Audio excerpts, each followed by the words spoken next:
రైతు సోదరులకు స్వాగతం. పసుపు రైతు సంక్షోభంలో పడిపోయాడు. గత ఏడాది క్వింటా 17,000, 17,500 ధర పలకడంతో రైతులు పెద్ద ఎత్తున పసుపు సాగు చేశారు. ఇటు ఆంధ్రప్రదేశ్లోను, తెలంగాణలోని నిజామాబాద్ ప్రాంతంలో పెద్ద ఎత్తున పసుపు సాగు అయింది.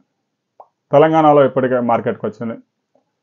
తెలంగాణలో ఒక 40 days ముందుగానే సాగు చేపడతారు కాబట్టి ఇప్పటికే మార్కెట్లోకి పెద్ద ఎత్తున పసుపు వచ్చింది.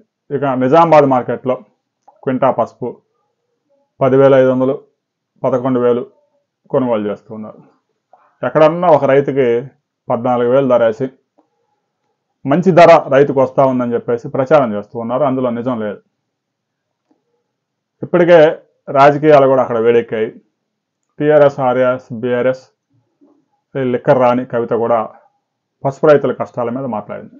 ఎందుకంటే ఆమె రాజకీయ జీవితం అంతా అక్కడి నుంచే ఉంది కాబట్టి పసుపు రైతులు, పసుపు బోర్డు అంటే ఆమెకు ఎంతో ఇష్టం.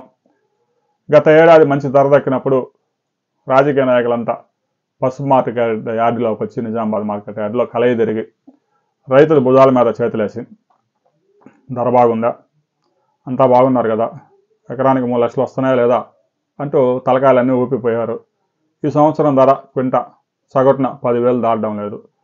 అదే పరిస్థితి కనుక కొనసాగితే ఒక్కో రైతుకి 70,000 నుంచి 80,000 ఎకరానికి నష్టం వచ్చే అవకాశం ఉంది. పసుపు సాగుకి 1,30,000 నుంచి 1,40,000 దాకా ఎకరానికి ఖర్చు అవుతూ ఉంది. ఇక కౌలు 40,000, 45,000 దాకా నడుస్తూ ఉంది కొన్ని ప్రాంతాల్లో. అంటే 2 లక్షల దాకా ఖర్చు వస్తూ ఉంది. అయితే రైతులకి ఇప్పుడు వస్తున్న ధర అయితే ఏమాత్రం ఆశాజనకంగా లేదు. కేంద్ర ప్రభుత్వం కనీసం క్వింటాకి 15,000 ఇంటర్వెన్షన్ స్కీమ్ కింద కొనుగోలు చేయాలి. రాబోయే రోజుల్లో కనుక రైతును ఆదుకోకపోతే పసుపు రైతులు కూడా మిర్చి రైతుల మాదిరే తీవ్రంగా నష్టపోయే ప్రమాదం ఉంది. మీరు కనుక పసుపు సాగు చేసి పసుపును కనుక మార్కెట్లో అమ్మితే ఏ ధరకు అమ్మారు అనే విషయాన్ని కామెంట్ చేయండి.